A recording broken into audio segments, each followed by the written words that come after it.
Ladies and gentlemen, we are now live for the 2021 NFL Mock Draft Special. This podcast, we're not going to be focusing so much on the picks. I know that's what mock drafts are about, but I want to talk about what teams want to do in the future, what their trajectory is, what should they do, what shouldn't they do, especially with the top 5 QBs with picks number 3 and 4.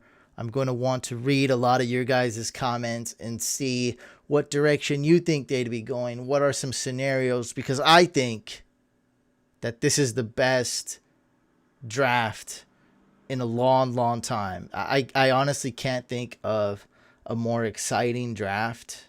The one with Lamar Jackson recently comes to mind. The one with Andrew Luck comes to mind. Other than that, I don't think I've seen anything this close. So I'm very excited for this draft. Just genuinely as a fan, and I hope you guys are too. I know you guys are, for sure. Mike, would you say this is the best draft recent memory? I definitely think it's the most exciting and anticipated draft. I think a lot of the excitement came from the fact that the 49ers traded up to the 3rd spot to get a quarterback, but it's still up to debate as to what they're going to do. I don't think anyone truly knows, so anyone that says they do is lying to you.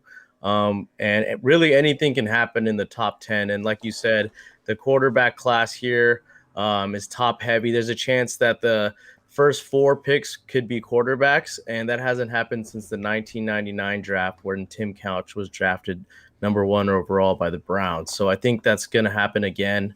I do believe maybe the Falcons might trade out of the number 4 spot to make this happen, but it's definitely going to be exciting. You're ruining the whole. Let's wait till we get to the 4th spot. Yeah, well, I'm just saying, in order for that to happen, Let's wait to get to the 4. You're ruining the mystique. After 4, this podcast is all downhill. It's possible. No, yeah.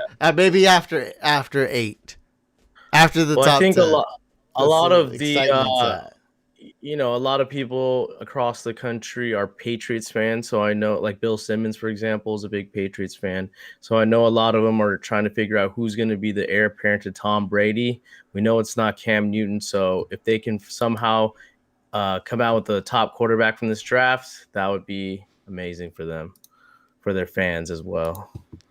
By the way, this podcast is sponsored by Drafters, so thank you for sponsoring it. All right, so we're going to start off. I think everyone has Trevor Lawrence as number 1. Do you know anybody who doesn't? No. All right, everybody.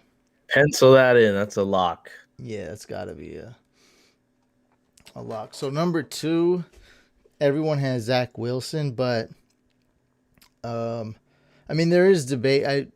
They would take Justin Fields, but why? Like me and you've been talking. Like why is it such a I guess 99% guarantee that they're gonna actually take Zach Wilson number 2 overall?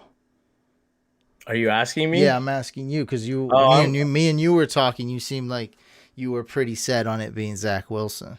Well, I know that they've been showing him and his family around New York, around looking for houses already. So I know. The Jets organization, correct. So it's pretty much set in stone. I think if they weren't going to draft a quarterback, they would have traded down for sure. They probably would. Well, they're drafting a quarterback. They traded away Darnold. Yeah, exactly. That's not negotiable. They're drafting a quarterback. Yeah. And everyone, I mean, it's like the worst kept secret in the league after Trevor Lawrence that Zach Wilson's going number 2, and I believe that to be a fact as well. So. You can believe what you want, and there might be a small, slim chance they go Justin Fields here or Trey Lance, but I think we all agree the consensus is Zach Wilson for BYU. He just has too much talent, arm strength, upside, and he could just be what Sam Darnold was supposed to be. You never know. Are you not 99% certain around there? 99.9. Oh, it's pretty much a guarantee. That's like you going for a layup. Like you're gonna make it for sure. Unguarded. Yeah, uncontested. Yeah, correct. Yeah, I could miss if I trip. But that's it. Got you. Okay, so you're my source for that. So I'm going with like around there too, like 99.9% sack. I'd be absolutely shocked if it wasn't. I mean, theoretically, they could go with Fields or something, but I guess they're not. I guess they're gonna go Wilson. So now let me set up this number 3 one. And before we do a quick ad read, we'll do it after this because this is so big. And I asked myself, is this big for me because I'm a Niners fan? Because I'm always as unbiased as I can possibly be, and one of the ways I am that is by checking myself and asking myself, and I concluded the answer is no, it's not because I'm a Niners fan. This is a big deal. I do believe the Niners are kind of Super Bowl ready. They're in between being a really good team and an elite team. They're a strong playoff team.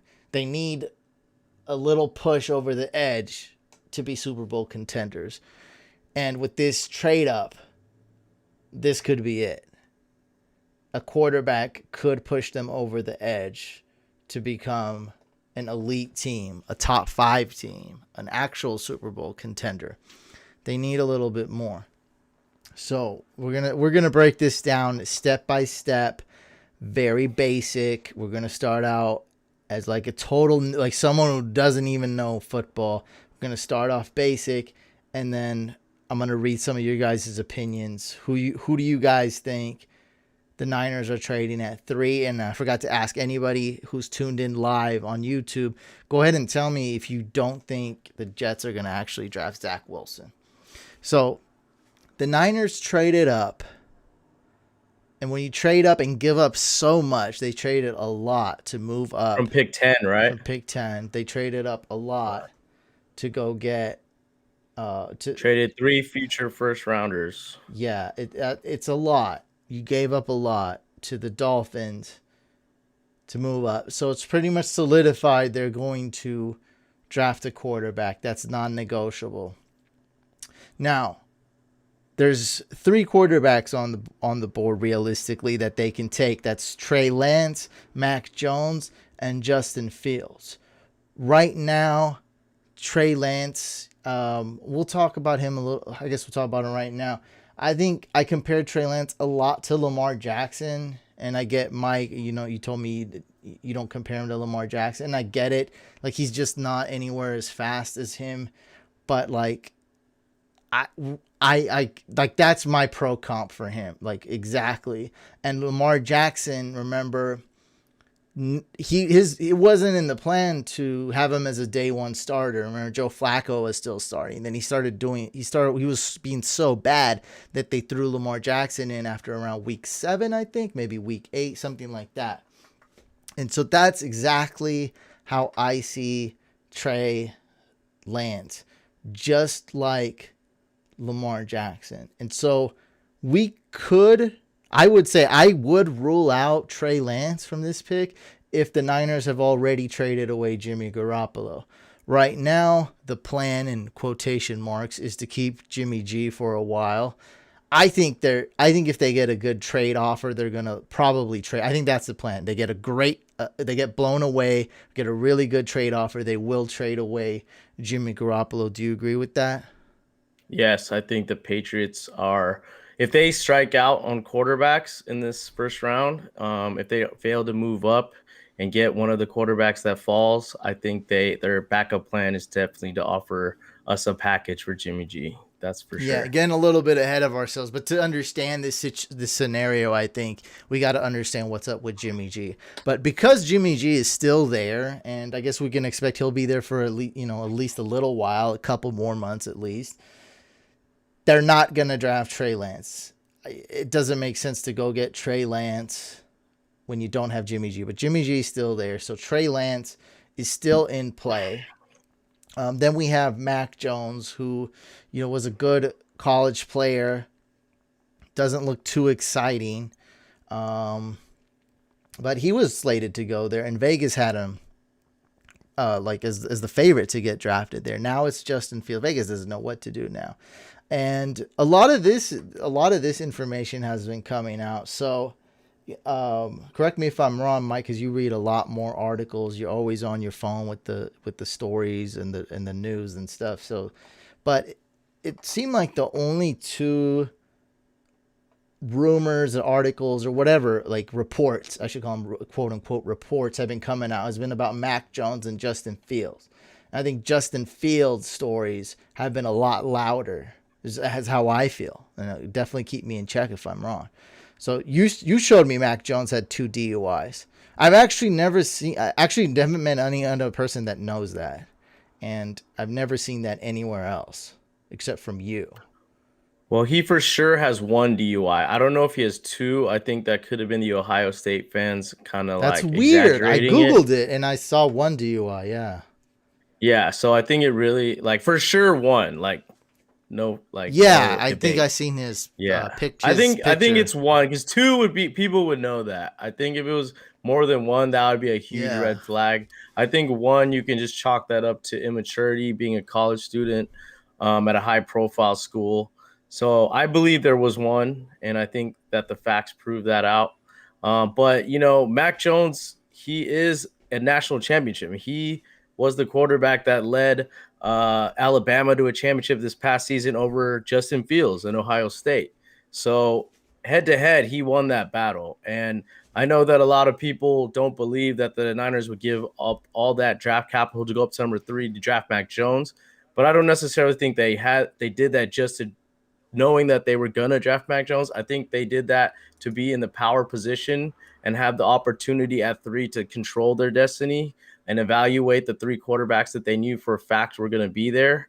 So I think Shanahan may like Mac Jones for his cerebral ability to process things on offense and dissect what the defense is doing quicker than maybe a Justin Fields and a Trey Lance. I'm also hearing that John Lynch is a big fan of Trey Lance, and the last workout that he had, the private workout that Trey Lance had with the Niners, was heavily scripted by the Niners coaching staff. So I think they are truly, evaluating him to be the pick as well. And I honestly think it's between Mac Jones and Trey Lance at this point. I think the recent news that Justin Fields suffers from I forget what the exact medical Epilepsy. report was. Epilepsy. I think that will scare away some teams at the top. It's just a lot of risk if you don't have to take that risk and you're high on Mac Jones already and Lance. There's no reason to take a risk on, Justin Fields if all things being equal. I feel this is totally ridiculous, bro. So a report comes out that Justin Fields is lazy. He's the first one out of the building, last one in, which has gotten pretty much proven to be the opposite. And you can see it on film and by like the 100 people, reputable people he's worked with. And then reports, just all these crazy reports about they don't know who to draft, and John Lynch and Kyle Shanahan are fighting over a quarterback, and they didn't know who they wanted when they traded up, and all this slander about Justin Fields is coming up, and this epilepsy. This is not something. I just feel like you're reading the news and you're overreacting. Like, his epilepsy's under control. The doctors say it's going to get better and the condition's going to go away. Other people have had this and have fought through this. As long as he takes medication, he won't have any seizures. I feel like that risk is very little. Like, I'd rather have Mr. Epilepsy than Ryan Leaf.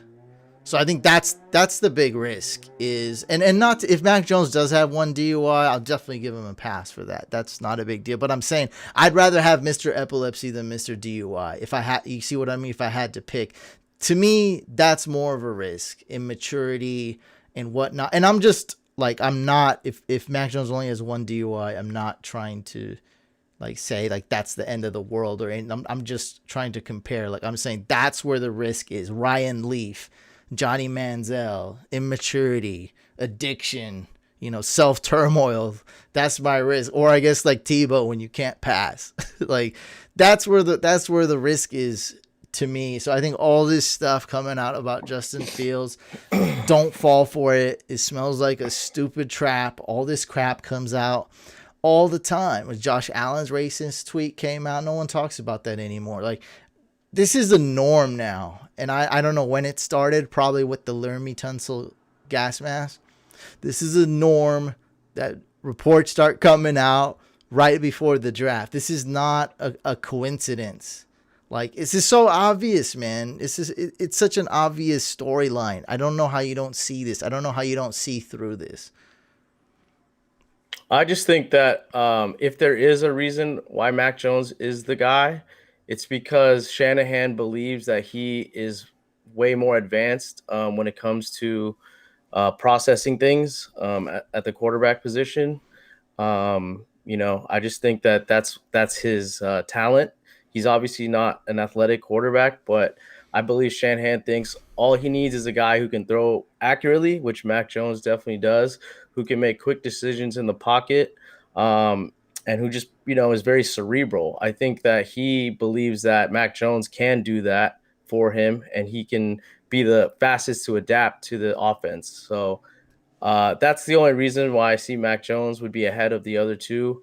Also, a slight disadvantage for Trey Lance, excuse me, is that he didn't play against the top tier college competition. He played at North Dakota State against FCS competition, similar to Carson Wentz. They came from the same school. So that I think puts him a little lower, just because Mac Jones and Justin Fields played against the top tier college team. So I don't know. I think that gives them a little slighter advantage in that aspect. But yeah, just something tells me that Mac Jones is Shanahan's guy, and that's just what I believe to be true. And but they are evaluating the other two quarterbacks just to do their due diligence. But I think when it comes down to it, they're gonna go Mac Jones. And I'm a Niner fan, so I don't want Mac Jones. I want Justin Fields or Trey Lance. But I just have a weird feeling like Shanahan is going to go against the grain and I got and you. just Look, do it based on what he evaluates. Everything you just said makes sense, but you didn't address there's a ton of reports about Justin Fields. Like, you have to admit that there's something here, and this is let me read what Chris Mo says. 75% chance the media is just lying to create content, 25% chance teams are trying to tank his value, I think. So whatever his percents are, whatever breakdown. But I get the point he's trying to make, and I agree with that. Like, it's pretty obvious that there's something going on here. Like, all these reports are just coming out all of a sudden. Like, maybe the Falcons want Fields and all this stuff. Yeah, there's a lot of stuff we're dealing with that's like a 1% chance or something, but that's a big deal when you're talking about the next 10 years of your franchise. Maybe the Falcons are pushing these narratives and stuff. So, yes, this is a predictive mock, Royal. So we're trying to put the picks in that we believe will actually happen, not the ones that we would make, or if we were John Lynch, if Mike was Shanahan and I was John Lynch. No, none of, like, this is what we think will happen. You didn't do any trades either, right? To keep it simple. No, I didn't. If you want to pop up a trade all of a sudden to spice it up, feel free. And anytime we could do that. I think the number 4, there's going to be a trade. Yeah, sure. That's definitely one that they have, like, they're making sure their phones are fully charged and they're ready to listen to right there at 4. And because whoever is going to trade up to 4 would give up a ton. So you definitely want to take that phone call.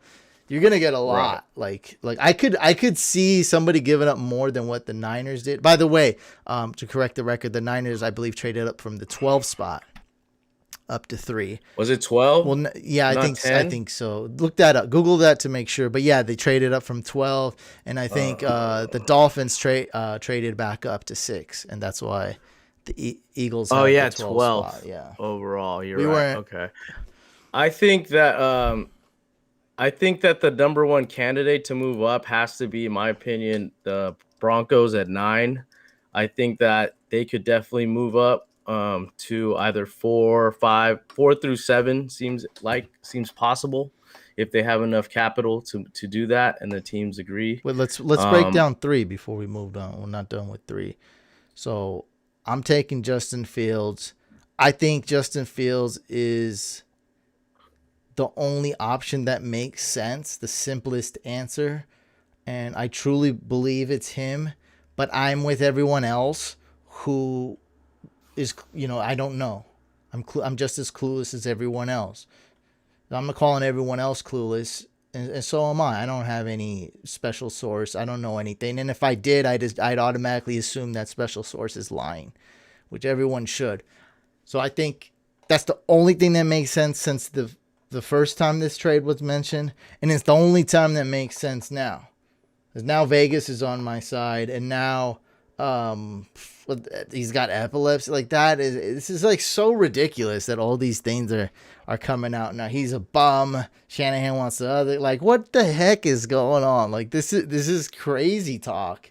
So I think it's obvious that, and as long as he takes his medication, he's not going to have a seizure. From all I know, epilepsy, the main thing is having seizures. If he has a seizure on the field, that's very scary. That's a big deal. But if he takes his medication, he won't have a seizure. Guess what? We've seen him play in college and ball out for the past 2 years. I don't think he's had a seizure on the field, has he? Has there been like any like they're shooting a promo and he has like a seizure? I don't know. I mean, no, I don't had one in practice. Like, they wouldn't disclose that. I'm sure they would. Yeah, but it's been like it's. There is risk, but I like I said, I think it's very minimal. I think he's fine. There's so much going on in football. It's a crazy physical game where a lot of bad things can happen. A lot of bad things can go wrong. So I think this is a very minimal risk. I think it's the only pick that makes sense. I think Trey Lance, I would say, is the least likely to get picked just because it's so risky. Teams don't want to miss out on the next Lamar Jackson, which I think is his upside. But then teams don't want to. And by the way, I mean, if you look at his raw stats, the guy has like 1 or 2 interceptions his whole college career. It's insane. Now, if you break down the stats a little bit further, you watch some film, there's some games where he didn't even throw the ball. He didn't have to, though. He also won those games. But 3 is too high for him. It's too risky, but I still love him. I'm a Trey Lance fan. He's probably my favorite. I'd say he's one of my favorite prospects in this draft at the top. I love Trey Lance. I just think 3 is too risky for him. And so that makes Mack Jones my second most likely pick because of what you said. Maybe there is some truth to Shanahan is like 100% sold on Mack Jones, or the front office is like 90% sold on Mack Jones because he can, he'll always make the right decision. He'll make the right read. He'll make the read quick. He'll get the ball out fast, and he'll run Shanahan's offensive scheme to a T perfectly. That when you say stuff like that, that doesn't scream BS. To me, I don't believe it, but that could be true. And one thing I'm going to add to that, before I let you finish up on number 3, is that Shanahan's scheme is ever evolving and ever changing. Now, when people talked about Shanahan, you know how much I've heard the word like Shanahan scheme the past year or two? Like, so much. Like, everyone's talking about Shanahan's scheme. Like what he does, what's his offensive thing, what's his offensive mindset, like how he attacks the defense. I've been hearing about that the past 2 years so much since the Niners went to the Super Bowl. But we haven't heard about it so much before.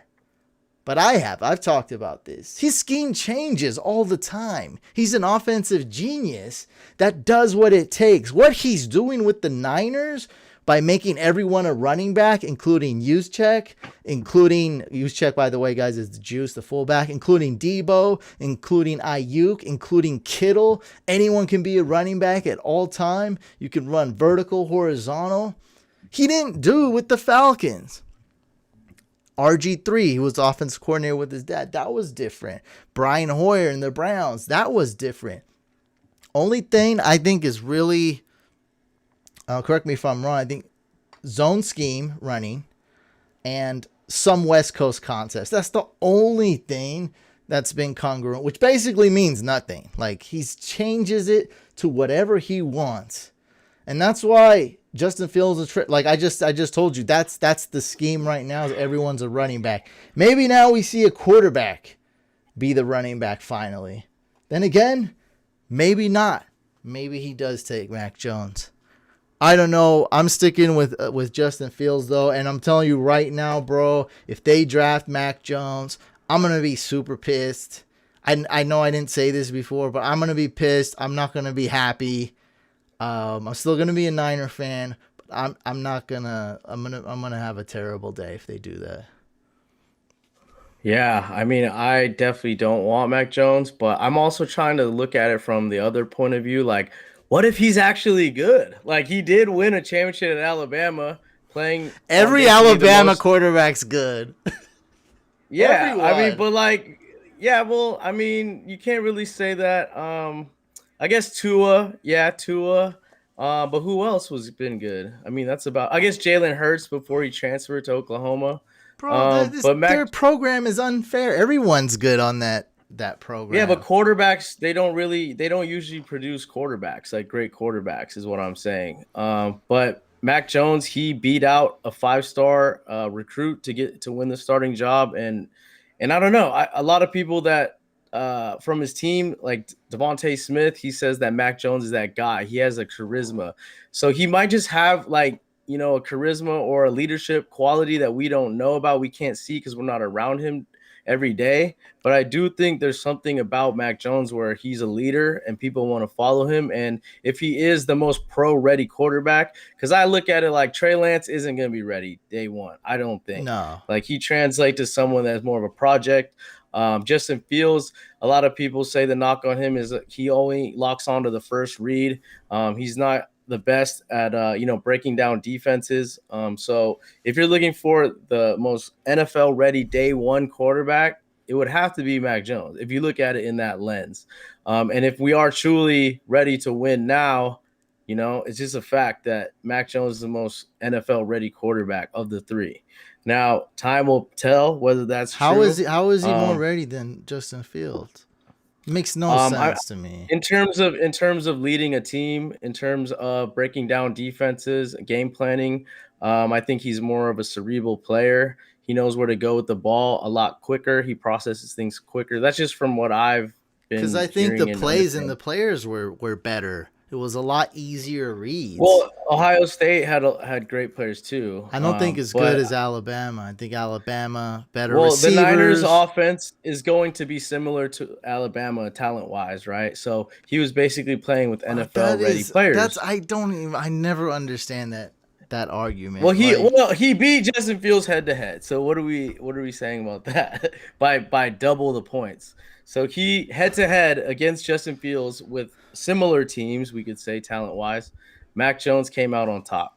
So I mean that says a lot right there. I think he's a champion. beating Fields means it's something. It's not nothing, but I don't think it's that big of a deal. I think Alabama's program is like unfair. Not saying that it should. I'm just saying like it's that good that it's just really not fair. That's how good of a program But it's more Alabama's similar been. to an NFL team. Like that's more similar to a real NFL team than any other team, right? Because all NFL teams are stacked with talent. So it's basically like that's the closest thing to an NFL team, and he Okay, was in yes, charge but of it's that. like He was the leader I'm of. drafting the best quarterback though. Like I don't Well, how see. do you know Justin Fields is better in terms of like being an actual quarterback and But processing that's what we don't. information? I'm just speaking on your one point about okay, Bama's stacked like the Niners are similar to the Niners, but I'm saying so what to that? Like I I'm just saying he ran it. He ran that team flawlessly, and I don't think if you put Justin Fields in the same position that he would have had as much success as Mac Jones did last year. If you just dropped him in his place, I don't think you get the same Chris results. I says don't think he's a champion. OSU Ohio State put a linebacker on Devontae Smith. Come on, to cover up. Yeah, I don't know. I'm just saying, This like is not like Mac Jones is a more pro-ready quarterback. If on I day one, disagree with he's the most that. pro-ready quarterback. I But disagree. that's fine. I I mean, that's disagree why with we're that. debating. Yeah, But I have a feeling that that's what's gonna bear out in the NFL when it comes down to it. Just because Shanahan, he passed on Mahomes and Deshaun Watson. a lot We of all know teams did. that. Yeah, I'm just saying he's supposed to be the QB guru and evaluator, but he passed on those two guys in favor of Jimmy G. So Less than half your you picks know, are gonna pan out. Everyone's made mistakes drafting. Those are real facts right there. And so, yeah, is this a trend? That's what you're basically saying. This could be a trend. I'm just Maybe it saying that he's is, but not I don't. perfect. He's not a perfect Nobody is though. evaluator. That's what I'm trying to say. But That he's point is supposed to be. He's known as the QB like savant. Like he knows quarterbacks, right? Yet he evaluated up close and personal he evaluated Mahomes, and he evaluated on Deshaun Watson, and he passed on both. So that's all I'm saying. I'm not saying he's, terrible, but I'm just saying He's a that question that's mark a weakness. because These of are question what, marks, what, right? what he did. Yeah. These are question marks, is what I'm saying. Well, Andy Reid Yeah. traded up to get Patrick Mahomes. He Right, knew what exactly. So was up. he knew, He he hit on knew what was that. up, and Shanahan didn't. So that's what my point is, that he's not perfect. He's prone to human error, and there is a possibility that he could pass on the more talented player in Justin Fields, who could be, the Mahomes type player that we all know. But Mac Jones, he sees something. He thinks Mac Jones is the next Kirk Cousin, which we all know he's been infatuated with for years, but we couldn't get him. So he had to settle for Jimmy G, but maybe he thinks Mac Jones is that guy. He's the Kirk Cousins 2.0. If you think about it in that lens, it's very plausible that this can happen. Brian Hoyer, Kirk Cousins. You're saying the next guy in that? If you follow that, there's a trend. Like those SAT tests. Yeah, we follow. What's the next? Matt Ryan. There was Matt Ryan. Then there was now you're saying it's Mac Jones. Like that. Mac Jones, exactly. Fits the bill. That's the next shape in the pattern. The next number in the sequence. Okay. Yes, it's the next block in the chain. That's why, boom, we're going with Fields, baby. That's why it's gonna happen. I hope we do, but I just have a sick feeling that it's gonna be what everyone is dreading. This guy has a point that I gotta read that I think is about. I think it's more valid than your point, but I mean, I'll just read it. So Eli says, Mike, you're half right. Bama is like an NFL team, but the opposing defenses are not NFL teams. They're SEC teams, so how could they not? They're top full competition, of NFL players. Right? Top competition. That's what, right? That they're. Well, I mean, SEC is the closest to an NFL team. Like, all the teams are good, and all of them have NFL caliber players on defense. So it's similar. It's the most similar you're gonna get compared to any other. What about North Dakota? He's playing teams like the Penguins. So I mean, that tells you all you need to know about that caliber of teams. So the talent level that Trey Lance faced was nothing compared to what Mac Jones and Justin Fields played. Yeah, that's why he only had 2 picks. I guarantee if he played for an SEC team, he'd have way more than. He also didn't throw the ball much. Right. So so you gotta evaluate it in that context as well. When I looked at Lamar's stats, I think Lamar threw the ball a good amount. Lamar's 6'2" as well, and Trey Lance 6'4". So I think he's definitely not nearly as fast as Lamar. So I think he's more of a young Cam Newton, Josh Allen. Like, that's the mold that I see Trey Lance becoming. But it's hard to tell because, like I said, he hasn't been competing against the best day in and day out. And he kind of had only one season of starts. Well, so did Mac Jones, but Justin Fields transferred from Georgia to Ohio State, so he had to sit out a season. But the least experienced person is definitely Trey Lance of the 3. It's more risky, more raw. He reminds me of more of like a Kaepernick coming out of Nevada. Like, that's a similar type of player. I know that Niner fans probably hate to hear that, but Kaepernick actually did pretty good in college. He just wasn't he had talked. great numbers. He just wasn't hyped up. Well, he was running the pistol offense, which was a gimmicky offense, but I just feel like they're similar. They're not that far apart in terms of playing style. I think his arm throwing motion's a lot better than Kaepernick's, but just what they can do, what they can add on the team, they're very similar. So yeah, we'll see. We'll see what they're gonna do. I got Justin Fields. Mike, you're going with Mac Jones, which none of these make sense except Fields for me. Like, they don't make sense. Now, let's talk another weird question here. Let's say Zach Wilson is available. You get Zach Wilson at 3. Yeah, for sure. No brainer. Yeah, I think so. Zach Wilson over. Would you rather take Zach Wilson or Justin Fields? You'd rather take Zach Wilson? I'd rather have Zach Wilson. I think he's a better, more polished quarterback with a better arm. I think Steve Young is very high on him, and I think he knows quarterbacks very well. I think both So those two are very close. I think Justin Fields has done a great job in 2019. Um, in 2020, some people might look at it as a little bit of disappointment, but I think he improved in some aspects as well. So it's not like he fell off in 2020. We get to see him. We get to see him improve on certain things. He's coachable. I think he still has a lot of room to grow, but I think he's NFL ready. Um, I don't know. I think this Mac Jones thing at 3 is so ridiculous, but who am I? Like, they might go Mac Jones. We'll see. Um, Before we talk about the number 4 pick, Val says, great to see you guys back. Thank you, Val. I just wanted to say that this episode is sponsored by Drafters.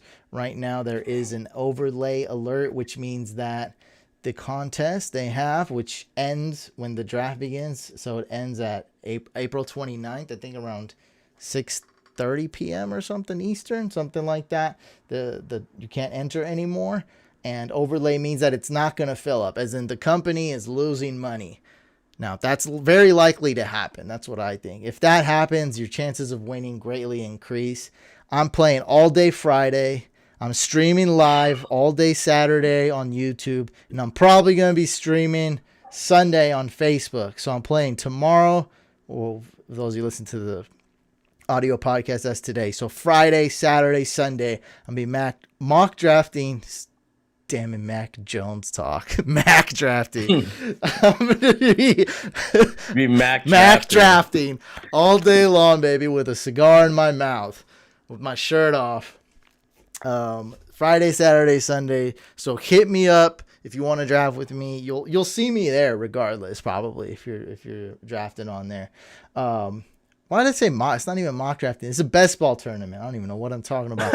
Best ball tournament, $5.55 to get in. You can enter up to 200 times. First place wins $6,000. I'm playing all day Friday, all day Saturday, all day Sunday. Hit me up. We're going live. Let's have one person in the Couch Fam win that $6,000 prize. I doubt it's going to fill up. It's about halfway full right now. So we're about at it's 6,000 is full capacity. Overlay alert is just under 5,500. I doubt it's going to hit that. And so we have a good chance of winning. Top 1,000 get paid. And thank you so much to Drafters for sponsoring this. You go to drafters.com or download the mobile app. Drafters. See you there. How much money you got in your Drafters account, Mike? I think like $20. So you can put in the 3 or 4 entries? Let's get some best ball entries. $5.55 entries. Let's go. Okay. Yeah, it seems cool. I'll do it. Best ball. You want to draft high upside players and just switch it up. Don't draft the same guys over and over. So that way you got a shot at winning the big prize. Oh, I'm good at that. Yeah. High and stack your players. So if you got Tannehill, make sure you got AJ Brown or Anthony Ferkser. That's a sleeper right there. Anthony Ferkser's a sleeper. John Brown's a sleeper. Aguilar's a sleeper. Tyler Higbee's a sleeper. Dan Arnold. We'll see. We'll see if we'll see which team drafts Kyle Pitts. All right, back to the mock draft. We don't have to go to the bottom. Like, can we just stop at like 11? No, we'll read off. 15. No, we'll read off. Once we get bored, we read off the rest fast. Okay, that's what I told people in Discord. I'm like, look, we're not going to be doing like I'm, my picks are going to be right. Your picks are. We just want to talk about the draft. They're all wrong. Yeah, that's a great perspective. That's a great way to look at this. Is that me and Mike's both combined? It was like 0 right. We got the first 2. And after that, they're all wrong. They're all wrong, most likely. Yeah, especially if the Niners go Trey Lance. I'd be like, yeah, exactly. It'd be so bittersweet since he's one of my favorites. I want that to happen. If that happens, I'll be fine with it. We're stuck Jimmy G. I don't know. It's like a lot, but we have a lot of marbles we put all our marbles in one North Dakota QB, but But I think And it's better if Jimmy G plays like starts the season as a starter it's not because I bad. truly don't think QBs like are ready, right? They need to take some time to see the game up close and take notes and hold the clipboard like Patrick Mahomes did, like Justin or Lamar did Like Josh for Rosen did. Flacco. Oh God. What did he? I It's a think he Sam started right away, Bradford. didn't Sam he? Bradford. Oh, you're right. You're right. Okay. But yeah, I think in general, it's just better if they get a chance to learn. I don't know if Jordan Love is going to be good, but I think his 1 year, learning from Aaron Rodgers is going to help him in the future, as Aaron Rodgers learned from Brett Favre for 4 seasons or however many it was before he got his chance. So I think it's okay with Jimmy G, because if Jimmy G plays well, we could go to Super Bowl. If he gets hurt again, like he always does, boom, we got a rookie ready to take control. So, I think it's insurance is what it is either way. So I don't know if we would want to actually trade Jimmy G unless it was a great offer, but we'll see. Yeah, he could hold off, especially if it's the Patriots. I feel like Yeah, you could just make them hurt for a hold while. off on that a little bit. See, like if you got Fields, or I mean, it wouldn't be Trey Lance. You probably don't want to trade away Jimmy G if you got No. Trey Lance. But if you got Fields or Mac Jones, hold on to Jimmy G a little bit. See how Fields and Mac Jones or Mac Jones does, and then consider trading him. So at number 4, what do you guys think the Falcons? Let's say should do. What do you think they should do? Should they trade down? And I mean, if you trade down, you have to have some idea of who you're going to get. I don't know who they would get. Trading down makes the world of sense to me here. But who are they going to, like, what's going to what positions are they going to get to really help out their team? Well, they'll get a tier 2 wide receiver, I assume. They'll get, just future picks. Yeah, they'd have to get future picks, and then still they would have to like either Jamar Chase, Waddle, or Devontae Smith, and then get future picks to move down. I think if they like those guys and are fine with taking a wide receiver, in the top 10, then that's fine. Like they could get more capital, Now let me ask you a more question futures. here. Would a team, is this realist in the realm of reality? Would a team trade up to 4? I just think For a non-quarterback. No. That's not realistic. No, that's not realistic. I don't think. It would have to be a quarterback. So it'd be like, our quarterback's there, he fell. Yeah, I want yeah, Fields at 4. Like if you said major yeah, Fields at 4. Boom. I want Fields yeah. at 4. Like that, because Right, Fields at 4 exactly. sounds like he is falling. Like that's so low. I just don't see, honestly, like I don't see a tight end going top 4. I just don't see that happening. It's just too high for a tight end. Even though he could be a generational Hall of Fame tight end, it's just not a pick that usually a number 4 overall they usually spend on a tight end. That's just my Yeah, it's opinion. not. I I'm could not be even gonna wrong. argue against that. Now, Now, tell me this: why do 99% of mocks and people I've talked to not think they're going Chase here? I don't get that. What's wrong with taking Chase at 4? Like, I I don't. think that's too high as well. Like for a wide receiver, I Why think didn't 4 is. Julio go 4? And this guy's pro comp is Julio Jones. I don't. No, He's Julio got. didn't go for. I'm not. I don't think. I Let me thought he went see. Hold 4. on. That's just No, off the top of my head, though. I could be. no. I could be wrong. Let's I see. thought he went 4. 6. 6. Okay. Yeah. So You went. yeah. Maybe Sammy So Watkins went 4. 6 is like perfect. Like that's when you start thinking about like a Chase. I What's think, wrong with Chase or at a 4? Pitts. I don't get that.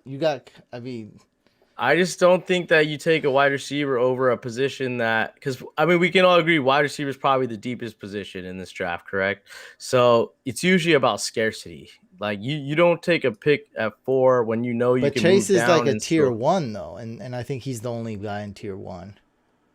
Yeah, but it's just the value. Like 4 is too high for a tier 1 wide receiver, in my opinion.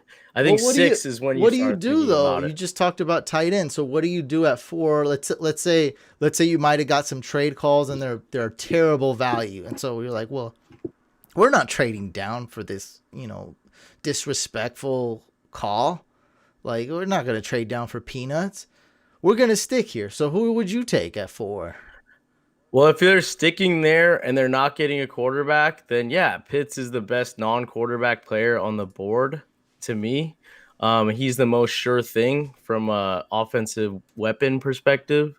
But I don't know. I just don't see a team taking a tight end that high in a draft that's quarterback heavy, because it's the value of that 4 to move up to 4. You should get a good package for that team to move up.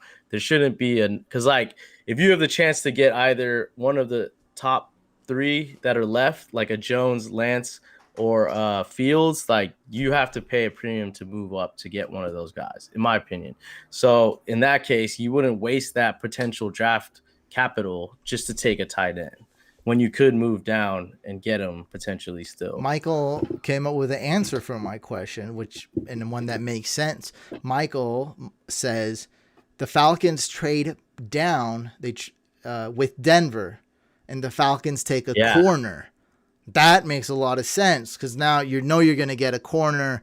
Some people have one corner worthy. They could get a wide receiver at 9 easily. Yeah, I think corner is I think that's much better though to go corner. I mean that makes a lot of sense because you're playing for the future. You don't necessarily need to put up stats. You know, your defense and your secondary needs something, and corner is a position that's going to be available there. So let's say the Falcons like 3 cornerbacks. So like 3 cornerbacks are worthy of a first round pick. We're going to trade down. One of them is going to be there. And we're set, you know, like we can take this. And there's going to be a lot of day 2 wide receivers too. We're talking about the Falcons. We're not talking about a team that just wants one wide receiver. We're talking about the Falcons. Like they need a lot of picks. They're building for the future. So they can get a day 2 wide receiver and they can get a cornerback in round 1. Or if you want, they could go Devontae Smith. I just think if they're going to draft a wide receiver, I think they want 1. Pitts. They really like Pitts, just not at 4. Like 4 is too high, and they can get more future picks from a team to move down and still get Pitts. Like that's possible. Pitts is like not if he's going. There, Pitts is not going to fall that far though. Well, he could be there at 7. I think that's possible. The Lions are the Lions are the only team that we think won't take Pitts because they already have Hawkinson. But he could fall, you know, so then he could theoretically fall to 8. Yeah, 8. Yeah, he could. Past that is tough, though. Yeah, I agree. He probably won't, you know, but who knows? Like, anything could happen. But I think that the Broncos will they're the most likely candidate to go from 9 to 4 and get a quarterback. And I don't know if that means the Falcons go all the way down to 9, but it's possible. So who are the teams that would trade up here? Broncos, Patriots. I think Broncos, Patriots. Let's see. Who else? Chat, help us out. I think there's one more. That's the only 2 I would see to go all the way up to 4. Patriots and team. I mean, the Lions, if you think that they're not sold on Goff, could hypothetically move up and get a quarterback. No one's sold on Goff. No, that's terrible. That's why, they need to. They're the one team that's building for the future the most out of all these teams is the Lions. They just willingly took a bad quarterback to get an extra draft pick. Like, Royal says Washington.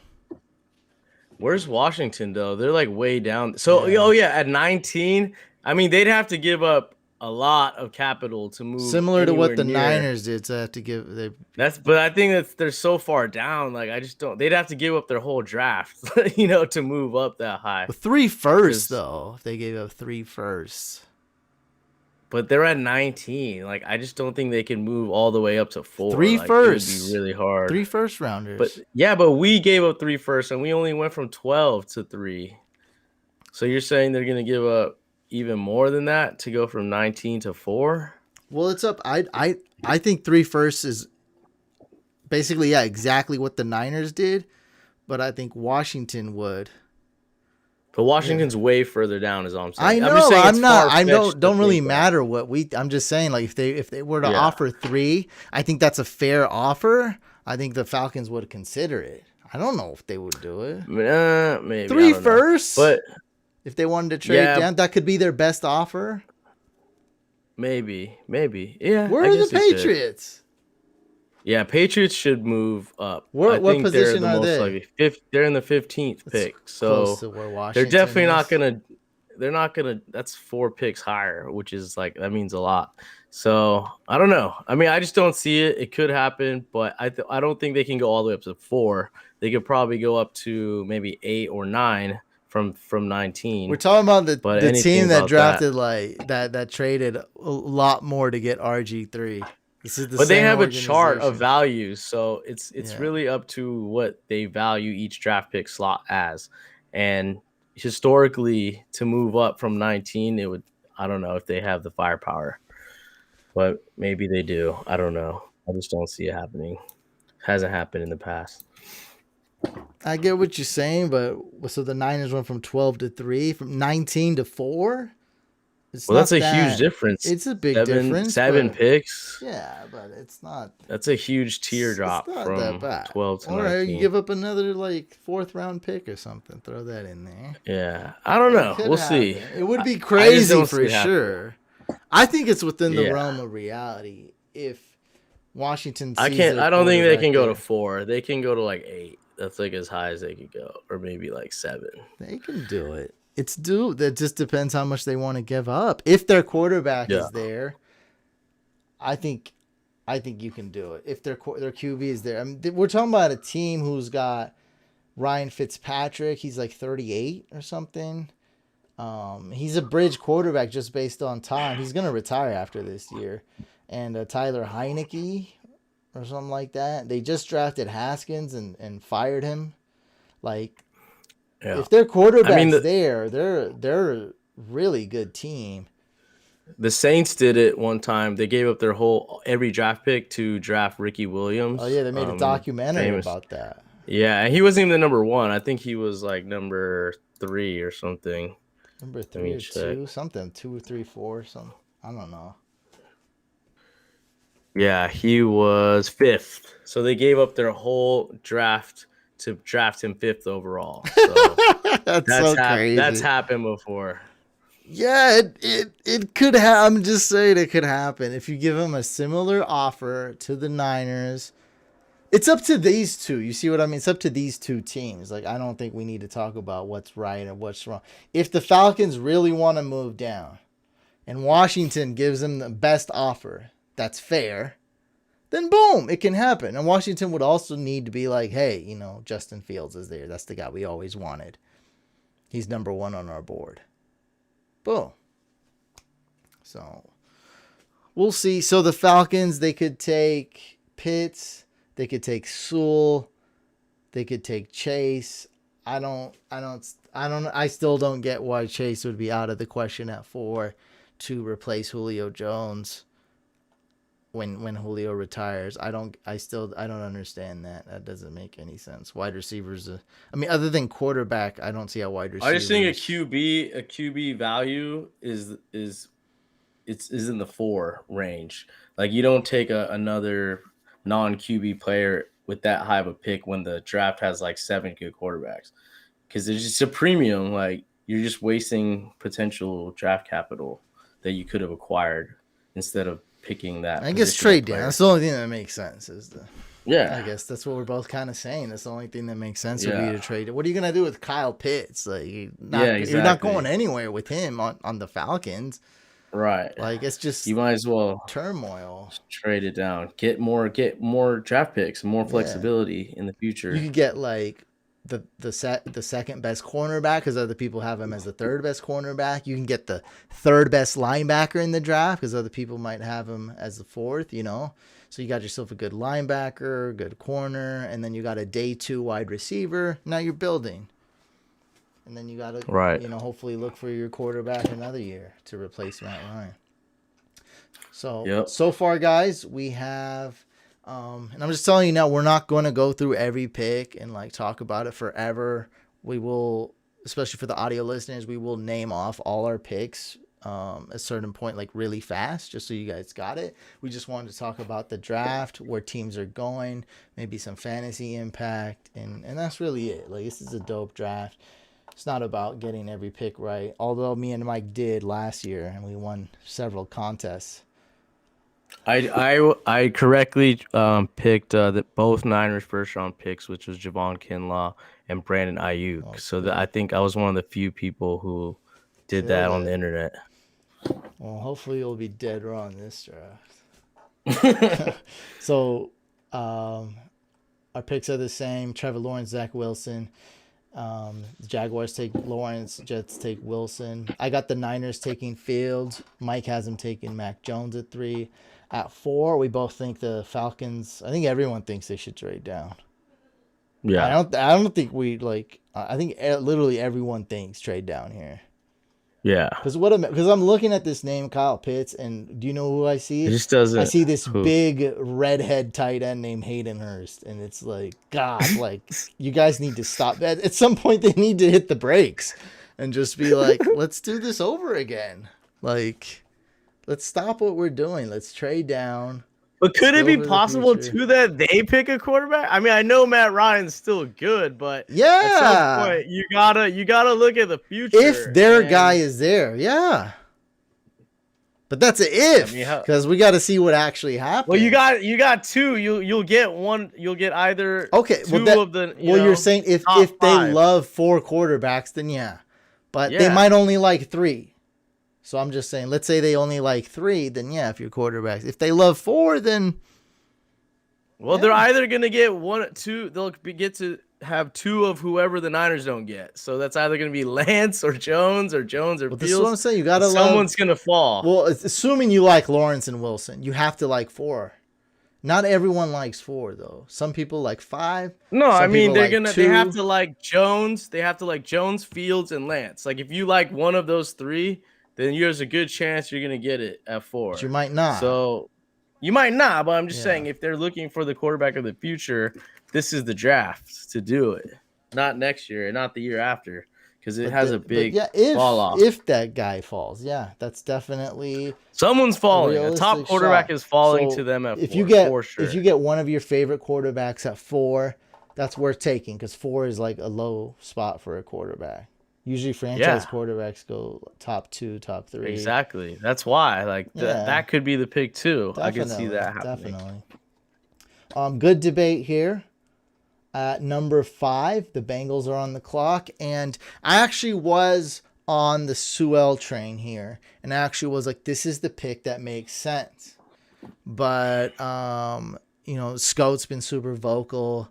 I thought he was kind of crazy at first, and then other fantasy analysts I've saw them talk about not taking Sewell, and I've changed my mind. I think maybe Scott isn't that crazy. That I think they're right. I think if you go Chase here, Burrow's gonna like it. It's gonna really this offense could really fly. And then because there's so many good linemen, that you'll probably, I just don't see a way that you won't find value. You go get a bunch of linemen. You go draft 2 other linemen. Maybe even, you can get 3 more linemen this draft. Offensive linemen. You go draft 2 or 3 offensive linemen, but take Chase here. And somewhere in there, you throw in a defensive player. Hopefully you can get a defensive player to help your defense a little bit. But Burrow's obviously that's your whole franchise there. So I'm on that train right now. I fully believe that because I think Chase is a tier 1 wide receiver 1 prospect. Although there are, some say 5, some say 7, some say 11, some say 15 really good wide receivers in this draft, which I do think there's quality and quantity. But I think there's a huge drop off after Chase. Chase is, to me, one of the least, bustability? He has the least amount of bustability in this whole draft, I think. I think Chase he checks every box, bro. Every box. He looks so good. To me, Chase it could be the next Julio Jones. Right now, Even though I thought Sewell was the no-brainer, easy pick. They got 2 tackles that may not be. They're not as good as the Bengals probably think. You know what I think the Bengals' problem is? It's not their. I think is they suck at evaluating O-line. Like, I don't think they really sucked at like evaluating other positions. I think they got good players overall when they draft. But O-line, like when they trade, when they sign an O-lineman, when they draft one, they've missed a lot. And stuff they say about their O-lineman sounds dumb to me. So I think they need to change that. Get a new guy to scout O-lines. I don't know what you need there. But you need some guy to pick better linemen for your team. Yeah, I think you would be right. Like Jamar Chase is definitely the more exciting player. He has that connection with Joe Burrow, like Scout has always been saying, and he's definitely an elite wide receiver 1. But I think if Joe Burrow didn't get hurt last season, then it would be a no-brainer to go with Chase, right? But the fact of the matter is he won't be able to make throws down the field to anyone if he's on his butt and he's getting sacked. So the drop off from Sewell and Rashawn Slater in terms of left tackles, offensive tackles, is pretty steep. And wide receiver is the most abundant position, the deepest position in this draft. So I think they can easily find a playmaker in round 2. But you won't be able to find a set it and forget it tackle that can protect Joe Burrow's blind side for the next 5 to however many years. So if there's an elite tackle like that, which in this case is, a lot of experts say is Sewell has, he's, he's very strong. He's athletic. He was elite at Oregon. And he's just going to be the guy as an insurance policy for Joe Burrow. So that way he can have time to make the throws and make the plays, because we all know he can do that. He was making them to T. Higgins. There's a lot of young wide receivers that they have out in Tate that have played well, Tyler Boyd, that are still on the team. So it's not that they lack weapons. I think that they just need more time for Joe Burrow to throw the ball and not get injured, and that will ensure their future success. They have 2 good receivers. The Colts have shown the playbook is doable if you have 3 good interior O linemen and not a good tackle. So it's about you need 5 linemen. You need them all to work together. So although Sewell, set it and forget it, he's amazing. Like, there's no doubt about it. He's great.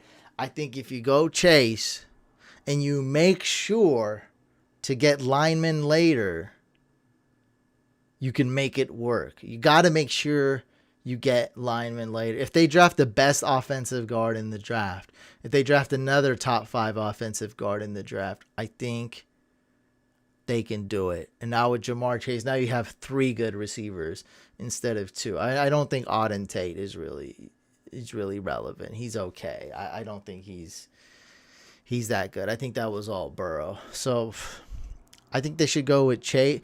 Chase is who I think they'll go with, and I think that's who they should go with. You think they'll go with Sewell, and you saying that you think they should go with Sewell as well? I just think they will, just because, like I said, they want insurance for Burrow, and I think that he's the closest thing to a sure thing at that position. So it's just, I feel like they can get wide receivers. Who would you go with? For me, like personally, if you were I would go with Jamar Chase, but I'm not a GM. I'm just I'd go with Chase. I'm trying to think of like a GM would. I got you, but you think you're with my plan, right? Get Chase, and then stock up on interior linemen. Yeah, I would do that, but I'm not a GM. I'm not a professional drafter. None of us are. What's funny is that I feel like everyone here is just as good as all the GMs and GM, because GMs, they make so many mistakes, and we make the same amount of mistakes. Like, yeah, I just try to think how would a GM really draft? Like, you know what I mean? Not thinking like as a fan. Because if you think as a fan, then of course you're gonna want Jamar Chase. Of course you're gonna. But I think Chase is the smarter decision too. Because that was my thinking too. I was like Sewell, no brainer. Just go Sewell. But now I'm like, when I thought about it a little deeper, I was like, you know what? Like, That's going to help out there. Remember when Kyler Murray went to the car? Remember when I was like Tyler Murray's top 10 fantasy quarterback and everyone was hating my quarterback rankings when he was a rookie? And Kyler Murray signs to the Cardinals, and no one's talking about how bad the O-line was. Everyone was talking about they have the worst O-line. They got the worst O-line. But a guy like Kyler Murray helped out the O-line. Like, this is helping. Jamar Chase would help out the way O-line. faster, though. Like, Joe Burrow can't. No, but I'm just saying that other things can help the O-line. When you add another weapon, it helps the O-line. They don't have to block as long. Yeah. When you have Chase, Boyd, and Higgins, that's a nasty combo. That's but you nasty. I'm saying you can also, since this wide receiver draft is very deep, you could also, choose scarcity with the offensive lineman, which is Penei Sewell, and then still get an impact playmaker in the second round or third round because it's so deep. True, there's going to be really good round 2 and round 3 wide receivers. True. Right. There's also going to be really good linemen in round 2. But I think the drop off is a lot. Well, it's a drop off after Chase. Because after Chase, it's that steep though. It is steep. It's not. It is steep. It's very steep after Chase. Wide receiver is the most missed on position of any position in the draft. So the more safer pick is by far Sewell. I guess I don't know the factual data, but that makes a ton of sense that linemen are less bustability. Yeah, easier to evaluate. Yeah, exactly. Wide receivers are That's tough how I look at it. For me, wide receivers are tough to evaluate for me. For everyone, it's not an easy decision. That's how come I bring on my buddy who trains wide receivers and coaches every year to tell me like who's good because it's really hard. Like Hollywood Brown's a great example. Like how do you know? How do you know if that guy's gonna be good at the NFL? Like Henry Ruggs, everyone thought Henry Ruggs would be good. It's like a no-brainer. I don't know. I mean, but nobody thought they should draft him that early. That was stupid. Don't draft but him it that wasn't early. Crazy. It wasn't like that. Oh, I get everyone had him round 1, but I'm saying like everyone had him in the top 15. I think he was definitely a top wide receiver.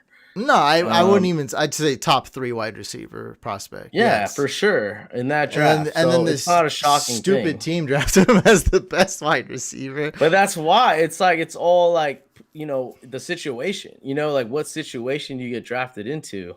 So that has a lot to do with it. I think he just O-line, sucks, it doesn't really matter. Though. It's like O-line, you're gonna be good at blocking, like no matter what. I got you, but that's CeeDee Lamb was obviously in hindsight the better prospect. Like we thought that before too, and now it's obvious. Like don't give me the situation crap. CeeDee Lamb is and was a better prospect / rookie. But of course, but it's not like he changed he made that big of an impact on the Cowboys. You know what I mean? He did, but they lost because they didn't have a good quarterback because their quarterback got hurt. So, but he's still. Well, that's what I'm saying. If Joe Burrow gets hurt, the whole thing, it doesn't matter who you have at wide receiver. Let's come. You got to make sure to draft some linemen. You have to. I'm not saying they're not going to be as good. They're not going to be as good as Sewell. That's the point. Well, you need a team. You need a band of 5 to make it work. You got to have an elite one at the left tackle position, and that's. What he's elite in the draft evaluators. I'll see. What's lame about the Bengals is right now. Oh God, Royals here. He can tell me. Riley Reef. I thought he was right tackle. What position is Riley Reef gonna play? Royal, if you're still listening, because he's a Vikings fan. What would he play on the Bengals? Because their other tackle actually sucks, but then the Bengals say like they like him. Now I think they're gonna actually take Sewell because that's a lot of good coach speak. Like, oh, we like our tackle. No, they don't. They'll probably just draft Sewell. No, they don't. How can you like this? We don't like any of our linemen. They almost got Burrow killed. That's the only honest statement. That's why we got Riley Reef from the Vikings. Like, well, I think he was free agent. It's definitely a problem. Like, you can't, like, if that happens again, someone's getting fired. Yeah, like if Burrow gets hurt again, someone's getting fired. The franchise is injured.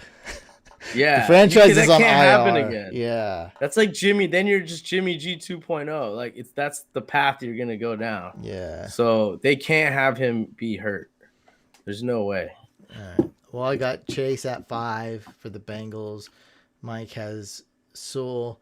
For the Dolphins, I went So with we basically Sewell. switched it. Yeah, well, tell Yeah. me a little bit. I don't really got much to say here other than, they had Laramie Tunsil. I think a tackle is the perfect fit. Definitely not the sexy pick for the Dolphins. This is even less sexier than you picking the Bengals at 5 because we all know Burrow needs protection. I think this is just an easy, boring pick for the Dolphins to get a nice tackle. They have some good O linemen, but need a little bit better O linemen. But you got Jamar Chase. What do you think, Jamar Chase? How do you think they would help the Dolphins? Why is that Well, such the a good number one fit? receiver on the Dolphins right now is Will Fuller. Slash So I Devontae think, Parker. It's like a 1A, 1B. yeah, that's true. That's true. And then if you add Jamar Chase, though, I think there's no more excuses for Tua. Like if you have those three guys, you better have a big leap in terms of your production because you get the number one receiver on the board. And I think they would be a great match as a tandem. So I got my Superflex in our Superflex Dynasty League. I got Tua as like my only quarterback. My team's pretty sad. A lot of young players though. Imagine him with Jamar Chase. So am I hoping that the Dolphins draft Sewell or Chase? Chase. Easily sure. Chase. And then if Chase. they get Pitts, I'll be like, that's cool, dude. That's okay. Yeah. Oh yeah. It's another weapon. Pitts is definitely better than who's their tight end? Mike Gesicki. Gesicki. Mike Gesicki. Very volatile. I sometimes drop a pass. But I originally had Pitts here, but I just think they're either gonna get Chase or Pitts here. I don't know which one, but hopefully. Well, Sewell's is not in the realm of reality. I just don't think so. That's like the Niners drafting Mack Jones. Got it. All right, moving on. It's not gonna happen. Thank God. Not gonna happen. All right. Hopefully. Number 7. We're looking at the worst team in the league, other than the Texans. Probably. Mm-hmm. Yeah. God, how bad is the Texans, huh? Ugh. Oh my God, I wouldn't want to be. What is going on over there? I wouldn't want to be sporting one of those Texans windbreakers or polos. Oh my or draft goodness. hats. Dumpster fire. Imagine getting drafted by the Texans. Oh wait, they don't have any draft picks. You don't got to worry.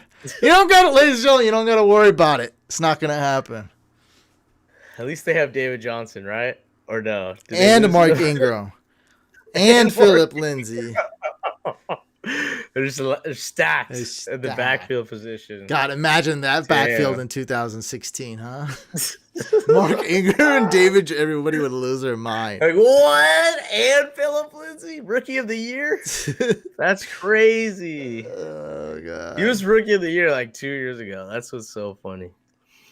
Or 3 years ago. At number 7, the Detroit Lions are on the clock, and pretty soon we'll start going a little bit faster here.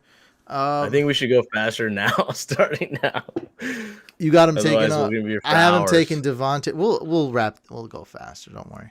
We'll talk about a couple teams though. What teams we want to talk? Maybe the Patriots and Broncos, something like that. Yeah, that's what I would say. The Lions, I got taken Devontae Smith. Mr. Mike Mattal over here, who says there's not a big difference between Chase and the other wide receivers, has Jalen Waddle, his teammate from Alabama, going number. I thought we're having a debate on who's wide receiver too. I thought it wasn't a big difference. I mean, it seems to be. No, I just think that Detroit, I don't think they like small wide receivers. I think their history has shown that they like bigger wide receivers like Galladay, Megatron, Marvin Jones. So Waddle fits that mold. He's a more physical receiver. I think Devontae Smith is a little too small. He's only 160 pounds. Very small. He's tiny. He's talented, but tiny. Yeah. And I just don't see a team picking him that high. But I could be wrong. And but I think that the Lions would rather draft Waddle, who's more NFL body, more physical than Devontae Smith. Okay, and we got the Panthers. We both have them taking offensive tackle to Rashawn Slater. Now their O-line could be top 5 already, but this pick makes sense. What's the odds they draft a quarterback this draft? I think it's definitely possible. I think a Trey Lance, if he falls, could be a candidate here for sure. I mean, we might as well ensure the position if you already have a good O line. Get a quarterback, try to hit a home run. At least you have insurance. If Darnold is for some reason still terrible, then you have a young quarterback ready to go. And Trey Lance is very similar to Cam Newton. And I know that they probably see a lot of Cam in Trey Lance. So they could just think like, okay, this is our, the next coming of Cam Newton. What about a little 49ers trade here? Broncos trade up one spot with the Panthers if there's a quarterback available. Okay. And get Well, you saying they're whoever, going to get Trey whatever Lance? quarterback's available there. Yeah. Yeah, that could happen. Yeah, I think the Broncos could trade up anywhere from 6 to 8, any of those spots. They definitely have the position to do it at number 9, and if they throw in a few first rounders or a couple seconds, I don't know. But yeah, I think they're definitely a move up candidate. I know a lot of people are saying at number 10 that Cowboys are infatuated with Kyle Pitts, so if he falls anywhere out of the top 6, I think they could move up as well. That would be funny. We'd literally. So, by the way, guys, Broncos are picking 9, Cowboys at 10. We'd literally see the most polar opposite team as far as defense and offense. The Cowboys' offense would be the best. Their offense would be so good if they had Kyle Pitts, and then their defense could be bottom 3 if they have Kyle Pitts. That is a fantasy offense, though, you want to get behind. Oh, yeah. I'm drafting Tony Pollard. I'm drafting CeeDee Lamb. Sure. I'm drafting Dak. Yeah, the quarterback's always the easy way out because he's going to get the ball every time.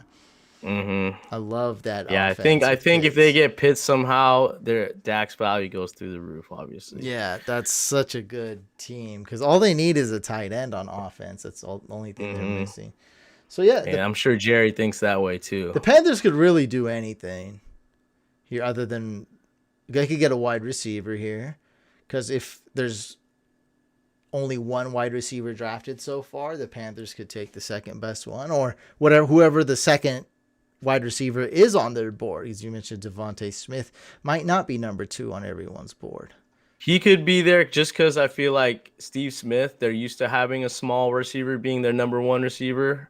So, it's not far-fetched to think that they could see Devontae Smith as the next Steve Smith type receiver. I like how you're putting this as a draft criteria, a guy that looks like a guys that they drafted in the past. Well, I mean, it fits their... Mack Jones, Steve Smith. Yeah.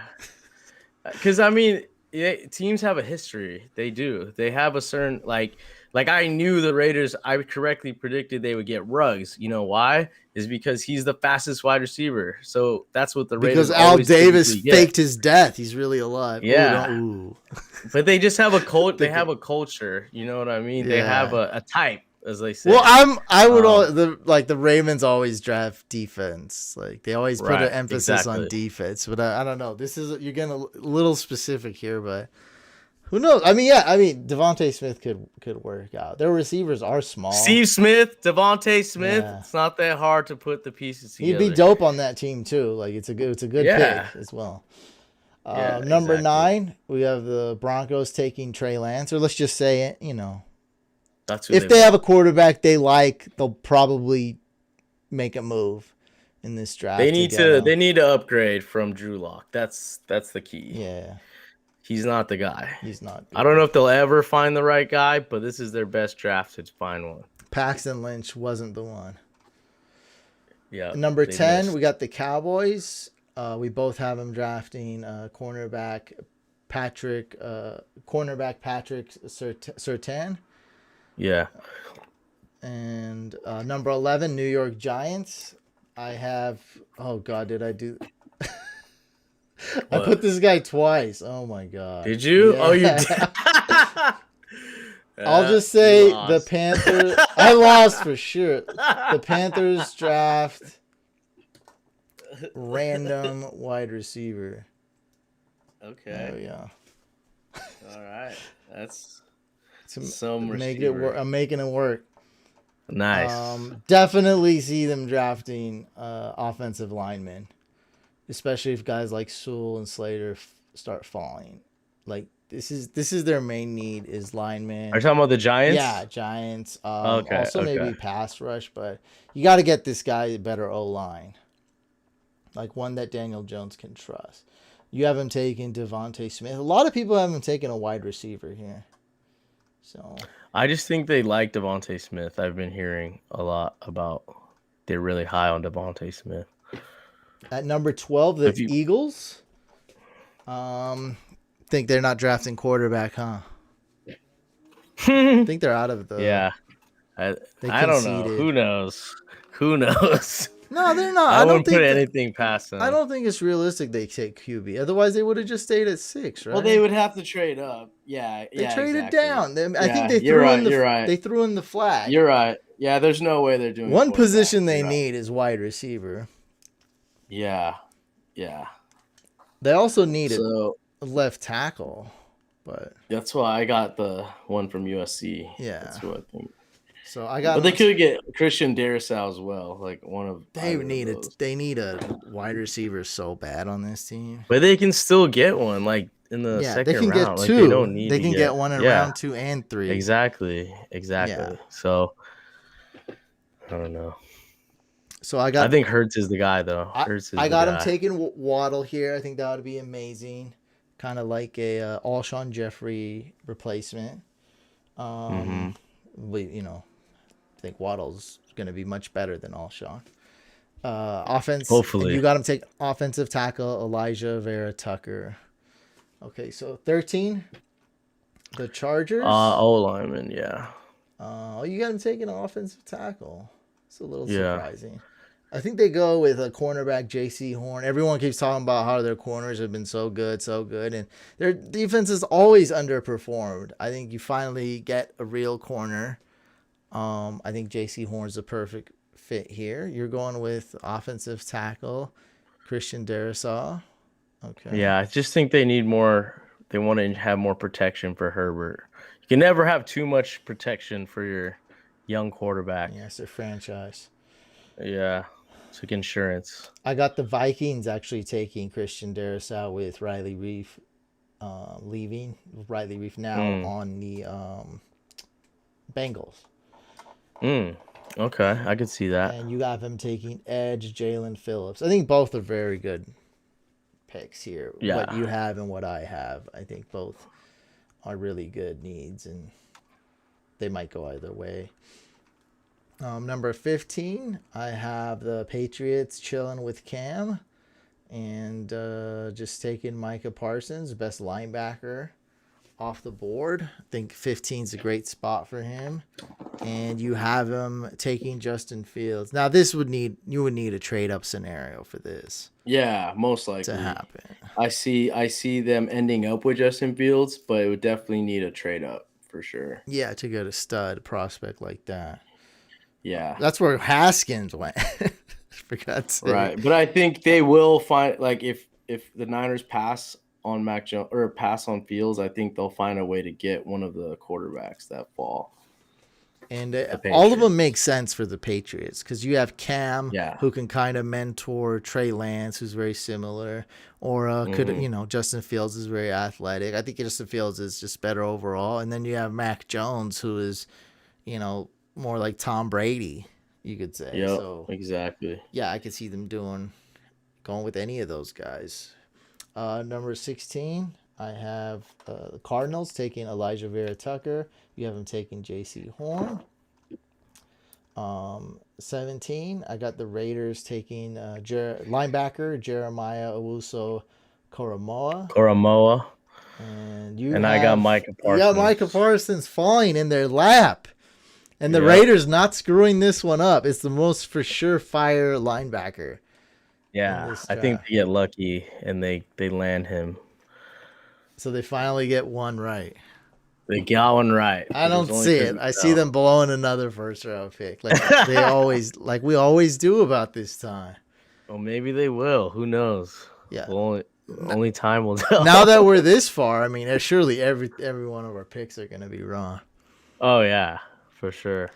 I got the Dolphins at 18, taking edge Kwity Paye. This guy's some people have him number 1. edge, and some people have him like a day 2 edge, which is crazy. See, this is the O tackle that the Dolphins get since they got Chase at 6. Yeah. So now they get their O tackle at 18. This is something the Bengals would love to do. Yeah, Get an O exactly. tackle and Chase, satisfy everybody. They'll surely find a way to screw that up. For sure. The Dolphins are making moves, though. They've been pretty smart. Dolphins have the best GM, I think. One of the top GMs, in my opinion. Only thing they messed up was the Rosen trade. I was so shocked that the Cardinals were like, what? How much? You're giving up that much for Rosen? Done. Yeah, that was their only. They had to take a chance. It's just because quarterbacks are so hard to get. Yeah, but Rosen, that's so stupid. Yeah, they messed up, but it should have. Since then, Rosen should have been a third, not a second. Yeah, they gave up a second. not It a just second. was. But that's what like. He must be good at interviewing. That's my theory. He must He's not. just really good He at must interviewing. not. I don't think. I think he sucks. I think everything about him is terrible. No, I think he's terrible, like as an actual quarterback, but he's like smart enough to trick GMs that he's like good because he's smart. I think GMs are just dumb. Yeah, We see it. Dumb. We see it all the time, bro. Like the Ruggs pick. That was dumb. Like we see it. Well, the Niners did take. I mean, they do have Rosen right now, right? Currently. Yeah, I think so. So yeah. Yeah, but I think either, but we didn't get him for anything. Yeah, I think we expensive, paid though. like a Happy Meal, maybe 2 Happy Meals for him. That's not two Happy Meals. It's not the Nothing. yeah. A shot in the dark. Keep at the this toy. point. I don't care. I just want the nuggets. I just want the McFries. Yeah, just give me the fries. Fine. That's all good. At 19, we got the Washington football team. I got him taking edge, Jalen Phillips. Oh, what is this? You haven't taken running back Travis Etienne. How? Yeah. Why? How? That's What? just what I've been hearing. I've been hearing this. They have Gibson though. I know, but I just think they need another running back as well that can catch the ball just to make their offense more dynamic. Like a 2-2 punch, a 1-1 punch. Yeah, exactly. They like to do that. They like to have multiple running backs in their scheme. And I think ATN has a slightly higher upside than Najee Harris just because he's been doing it longer at for Clemson, and he's a better pass catcher. A lot of people say ATN will be the first running back off the board. I mean, that could happen. Washington though. Oh man, I don't know. Like, yeah, it's just what I've been hearing. This is not what I would do. Wouldn't cornerback make it if there's like a top 3 corner? That would be good right here. Maybe I don't know. I mean, you have them with the edge. They rusher. need secondary. Yeah, I don't know. I just threw that in there. Just threw that out. Well, they got Chase Young. I think they need somebody on the opposite side. Well, why don't you put Caleb Farley there then? Instead of at 22. I mean, because that would make sense. Well, I'm just throwing out. That. Yeah, they could take Caleb Farley there or Fairley, or they could take an edge. I mean, they could do it. I just don't think they'll take a running back. Is all I'm saying. This is what I've been hearing. They're really high on Travis Etienne. That's why I put him there. It's not because I think I would do it. Lies, probably. Maybe, but I mean, it's not a terrible pick. Like Etienne's good, right? Yeah, I just don't know. You always want team. Multiple running backs. I don't. I think that's a bad value pick to take the first running back off the board when you already got one. I think you want to get it maybe an edge, maybe another O. But they're horrible at drafting outside of Chase Young, so it's not like they have a great track record of drafting. I would think they go O tackle, edge, or corner to help out their secondary. I think that would be a terrible pick for them. Nothing against ETN. It's just they're a running team. They're focused on the run, so it's definitely within their scheme. I think I think if they took to accomplish what you're saying, I think you take an O tackle there, and then you get a day 2 running back. I think that's a way better strategy. Assuming there's tackles that fall or any O linemen that fall to you at 19. I think there will be.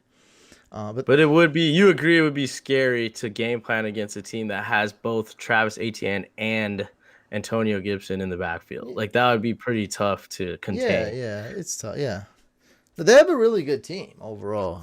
Anyway, have very few holes. Okay, so number 20. sometimes I gotta do some dumb Is stuff. this like your Herbert from last year when you had him falling? This is to, worse. like, This is 20 worse. something? Yeah. This is worse. This is way worse. Yeah, because one time on Instagram comment, I accidentally mixed Herbert up with Jordan Love. And then I said the Packers are going to draft Jordan Love on accident.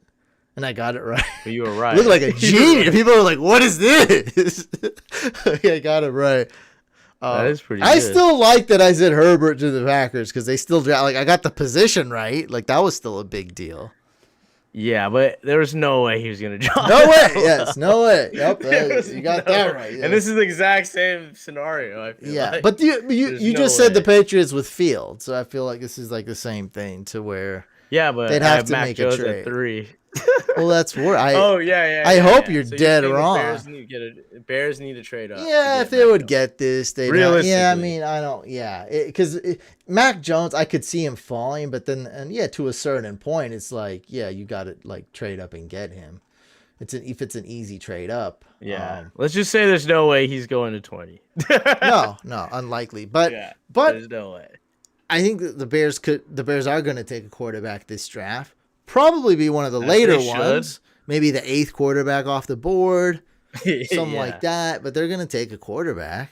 Like, that's like they're going to have to. They should do. They should do that. Nick Foles, I think, is their backup. That's terrible. Now. They have a horrible track record of quarterback drafting.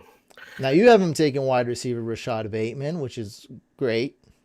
He's a good wide receiver, and they're going to need wide receivers because our friend of the show retired recently, Taylor Gabriel, who wasn't on the team, but he was on the team recently, and Anthony Miller's probably going to be off the team. Jimmy Graham's, he's a bust. Pretty much done. And so they need receivers for sure. So that's a good one right there. They're also losing Cordell Patterson.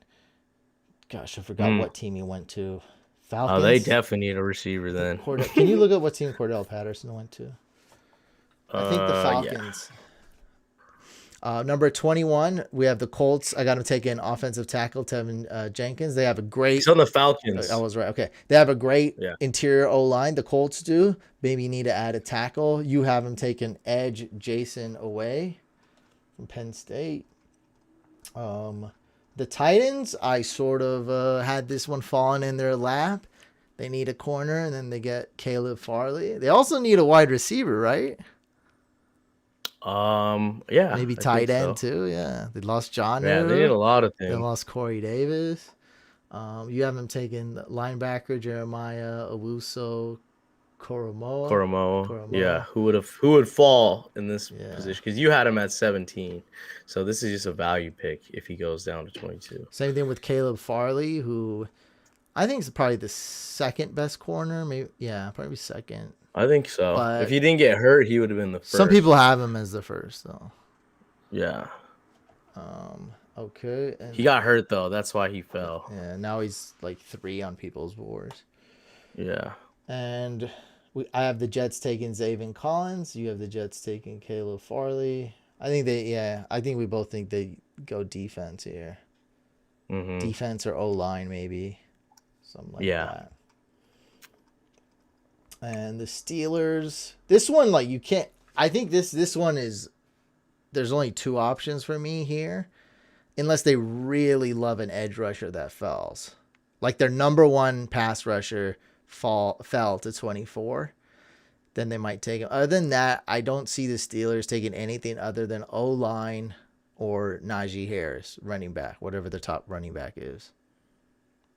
Do you agree? Yeah, he fits the mold of what they try to do, a physical back who's very dynamic. He actually reminds me a lot of Le'Veon Bell. He has similar size, pass catching ability, and shiftiness. He's from Antioch, California, so he's a Bay Area native like us. So I'm just rooting for him to land in a good position. And I think the best for his career would be to land on the Steelers. Yeah, this is one where who do they lose? To the Cardinals. James what's Conner. His name? James Conner. Yeah, so he'd be the perfect fill-in for James Conner. And before that, they lost Le'Veon Bell to a jet ski. Exactly. So this is the guy that is the heir. He so screams Pittsburgh Steeler. Yeah. Like So I think they either go an O lineman that's falling, they love him, or Najee Harris, unless they really want to go defense for some reason. Ugh. Don't do it. Yeah, they need obvious help on the offensive side of the ball. Well, a lot of help. Number 25, I got the first and only safety coming off the board round 1, Trayvon Moehrig to the Jacksonville Jaguars. And Mike, you have edge Azeez Ojulari. I got number 26, Cleveland Browns. I got a linebacker, Jamin Davis. You have Cleveland Browns taking linebacker Zaven Collins. They got a ton of linebackers, but I think they need anything they can to strengthen up in the middle of that defense. Their defense is they just signed Clowney, right? Yeah. And they got Garrett, both former number 1 picks. So their defense is turning out to be pretty formidable. So if they can just get some young players, I think they'll be good. And they have, if you can look it up, I think his name might be Anthony Walker or something from the Colts. Now, he wasn't that good, but he was more of a leader, like a smart linebacker, one that's going to really help the young defense gel together. Kind of like a Dante Hightower for the Patriots. What's his name? His name is Anthony Walker Jr. Anthony Walker. Yeah, so they have other linebackers too, but I see them taking another one as well. Yep. To really shore it up. But that's really what they need is strength. They might have a top 3 defense. There's some people are saying. Oh yeah. Browns. On paper, it was because that's the thing with the Chargers. Always had a top defense, and they never gelled. And dang, I forget the. They always get injured. What's the safety's name? Darwin James. Darwin James, yeah. You know how I remember that? I was like Darwinism. I was like Darwinism always kills the weak, and I was like they kill off the safety. Oh, that's deep. I don't know. I can see the parallel. He couldn't. He's not for some reason, but the dude is always hyped. He's always like, this is one of the best safeties, and he can never stay on the field. Science alert. Sucks. Darwinism, James. Google it. Number 27, we got the Ravens. I got him taking edge Jason away. You have him taking cornerback Eric Stokes. They always go defense. Yeah, they always draft defense. They're missing a lot of defensive players from last year. Right. Number 28, the Saints. I got him taking wide receiver Terrace Marshall. You have him taking wide receiver Kadarius Toney. Yours is more normal. I have the Saints going a little bit out the box here. But they're going for a hometown kid, Terrace Marshall out of LSU. So is that why it's a regional pick? Not at all. I just, some people defer. I have to throw in a couple screwballs here, but we both see him taking a wide receiver. Yeah, they need another because they lost. Who's the receiver on the Niners? He used to be on the Niners. Emmanuel Sanders. Emmanuel Sanders. Yeah. Yeah. They lost Drew Brees, Emmanuel Sanders. They also lost Jared Cook. So yeah. He's a receiver. He's a receiving tight end. He blocks, but I'm saying he got a good amount of targets. Number 29, Green Bay Packers. We see them taking a wide receiver. I haven't taken Rashad Bateman. You got him taking Elijah Moore. Let's see if they actually do. You go ahead and read off the last 3. Running out of. Okay. 30 Buffalo Bills. You have Greg Newsome, 2 cornerback out of Northwestern. I have him also taking a cornerback, but Asante Samuel Jr. from FSU. 31 Kansas City Chiefs. You have them taking offensive tackle Jalen Mayfield out of Michigan. I have them taking cornerback Greg Newsome out of Northwestern. They need a tackle. They have guards. Could get one, they have a lot of guards. Round. Yeah. Newsome is an elite corner, I would say. He has potential to be elite, so they definitely could use a look corner that as way. well. Yeah, yeah, they could use a corner, but I could see them obviously getting an offensive lineman after the Super Bowl. Yeah, lots of memes happened. Lots of memes, and then finally to round out the last pick, 32 Tampa Bay Buccaneers. You have them going with the Florida native edge. Gregory Rousseau out of Miami, and I have him taking safety Trevor Moehrig out of TCU. I feel like the Bucs could do no wrong. They have no needs. Yeah, they can get anything. They'll need to get probably a defensive tackle somewhere in the draft to replace Sue next year. Do they take a shot at a quarterback prospect, you think, in this I was just draft? talking about that on NFL Network, as in like, I would. we got the quarterback whisperer. We got was that Brian Leftwich as the quarterback coach or offensive coordinator? Like, you got a bunch of like, and then you got Tom Brady. You could take a quarterback for sure. If I was a GM, I would honestly draft a quarterback every year. At least, I don't know, like a high pick, but at least take a shot. Just because you could never have enough quarterback prospects, I Yeah, feel a like. lot of Or, teams are doing stuff like we saw Dolphins. Yeah. Dolphins when they got Rosen. The Eagles had a lot of quarterbacks at some point. They had Mark Sanchez, who went to the Broncos. Nick Foles, I don't know where he went. Maybe the Rams or something right after that. Mike Vick. Then Mike Vick go to the Steelers. You can never have too many. And that ended up being good for them. It's in having assets like, a quarterback retires, Andrew Luck. Like, let's give him our backup. Like, let's give him Jacoby Brissett. Quarterback's a bust. Quarterback gets hurt. Here's a quarterback. That has some value. Like, it's such a good asset. It's one that, like your wide receiver can't play or something. Like, you're like, whatever. Yeah. Like, we'll call up a running back. We'll call up practice squad. We'll call up our 4th-string running back. No problem. He can play in the game. But quarterback, like the Denver Broncos when they had to play that one guy, what's his name, Kylan Hill or whoever that was. Exactly. That's what I'm saying. It's kind of like Bitcoin. Like, it's a good store of value. It's always a good idea to invest in it. And those low years are like Josh Rosen though. Every now and then. That's like a dip. Yeah. Every now and then it dips, but it dips. Overall, but you gotta keep investing over time. Yeah. And then eventually you'll hit, Yeah, it's easily one of the most valuable position, and a lot of successful teams, almost all the successful teams have invested in quarterback. And we're just talking about the Eagles because that was Andy Reid was still part of that regime for a lot of what I talked about. And so Andy Reid, and then he did that with Patrick Mahomes and Alex Smith. Because Patrick Mahomes didn't even play the first year. Like, imagine if the Eagles didn't draft Jalen Hurts, right? And then they just had no insurance for what Wentz was about to do, having a terrible season. They would have no backup plan. They'd just be stuck. Imagine if the Packers didn't draft a quarterback. They might actually be even better. Well, they messed up. They drafted that was way stupid too high. Though. That was they should have drafted a wide receiver for sure. Let's not BS. We thought the Eagles pick was dumb, but at the time, but everyone thought that the Packers pick was much more dumb. Yeah, that was way more out of left field. Like, that was so bad. Like, I mocked it. They traded up. They traded up. Yeah, no they way. Traded up. Yes, they did. I made a video about this. I forgot already. Dang, they traded up to get Jordan Love. That's stupid. Yes, I know. That's why everyone makes sense. Yeah, that's so. Oh, thanks, Amar. His name was Mike Hilton. For real? Who? The Broncos? No, it wasn't. No, it wasn't. The wide receiver that started that one game, it wasn't Mike Hilton is Bengals. He played college football.